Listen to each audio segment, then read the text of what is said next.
Kita lanjutkan perbincangan di Prime Time News. Kita bicara soal temuan hari ini, karena Ibu pernah di KNKT cukup lama. Saya ingin tanyakan, ketika ekor pesawat ini sudah mulai ditemukan, apakah ini artinya pencarian black box sudah pasti hampir ketemu? Atau belum tentu? Belum tentu. Kenapa demikian? Karena kalau sudah jatuh, itu kan bisa kena hantaman air ya. Itu bisa dia lari, kemudian saya juga dengar ada arus bawah laut yang cukup keras ya, 2-4 knot. Saya pikir itu juga bisa memindahkan si black box ketika jatuh, kemudian berpindah. Nah, jadi tidak juga memastikan bahwa dengan ditemukannya ekor, kemudian akan otomatis ditemukannya black box. Tapi ya kita berusaha bahwa dengan lebih cepat supaya mereka tidak supaya alat ini black boxnya tidak lebih hanyut lagi, lebih jauh lagi. Ya, begitu. Kalau diinformasikan sebenarnya black box memang kan ada di bagian ekor. Tapi kalau kita lihat hari ini hasil temuannya adalah serpihan ekor, tapi memang kita tidak mengetahui apakah itu atau utuh atau tidak, tetapi yang pasti berada di bagian nomor register badan pesawat kan. Apakah memang itu ada di sisi yang benar, ataukah mungkin ini justru di bagian ekor sisi yang lainnya? Sisi dekat dengan nomor registrasi ya? Kalau saya salah nomor registrasi itu kiri atau kanan begitu ya? Kiri kanan, Mas. Oh, dua-duanya ada ya? Iya, dua sisi. Artinya kemungkinan pasti masih tetap kemungkinan memang letaknya belum bisa ditentukan, ada di sebelah kiri atau bagian kanan pesawat, yang pasti di bagian ekor saja. Iya, di bagian ekor dan di bawah.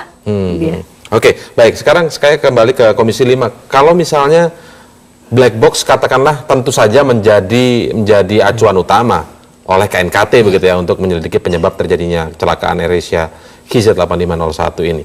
Nah, nanti urutan panjangnya akan seperti apa? Mengikuti KNKT dulu merumuskan hasilnya, atau bersamaan, atau seperti apa? Ya, saya kira KNKT akan lebih kepada teknis ya, dan diberikan waktu di 357, pasal 357 itu 12 bulan diberikan kesempatan waktu untuk menganalisa sampai dengan mengeluarkan rekomendasi. Dan apabila dibutuhkan lagi bisa kita perpanjang. Nah, panja kita ini kan tidak hanya kita bicara tentang teknis, tapi juga kita akan mengawal berkaitan dengan administrasi ya. Dan temuan-temuan yang dilakukan internal Departemen Perhubungan ini, Pak Menteri, berkaitan dengan rote, perizinan dan sebagainya, termasuk juga panja akan mengawal berkaitan dengan klaim asuransi, karena klaim asuransi ini kan ada beberapa hal yang penting juga kita harus kawal. Apakah ini kita dengar juga beberapa isu bahwa kalau misalnya memang betul ini tidak ada izinnya, maka saya kira klaim jadi nanti jalannya berbeda ya kalau KNKT sendiri soal penyebab kecelakaannya, kalau panja nanti maksudnya akan di mana? Nanti bekerja di mananya ini? Ini kan pasti panja berkaitan dengan peristiwa jatuhnya kecelakaan pesawat AirAsia. Itu nanti kita akan fokus untuk mengawal berkaitan dengan bagaimana kerjanya KNKT. Kenapa KNKT perlu kita kawal juga? Karena minta maaf, KNKT ini kan juga bentukan daripada, walaupun lembaga independen, undang-undang mengatakan bahwa pasal 357 itu mengatakan bahwa KNKT dibentuk independen, tetapi ya sebenarnya pemerintah juga yang menunjuk orang-orangnya.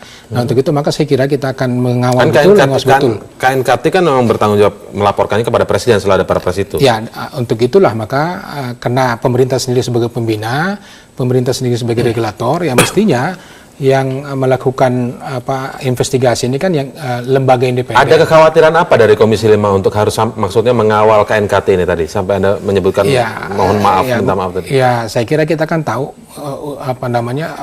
personal di KNKT. Ada upaya untuk menutupi maksudnya? Ya, bisa saja kan gitu. Bisa saja, walaupun dalam pengalaman kami di Komisi 5 tahun memang ada beberapa rekomendasi yang kita anggap itu wajib untuk dilaksanakan. Tetapi saya kira dalam kondisi seperti ini, apalagi ini momentum untuk kita mau bersih-bersih dan sebagainya, saya kira harus betul-betul KNKT bekerja dengan independen. Itu satu ya.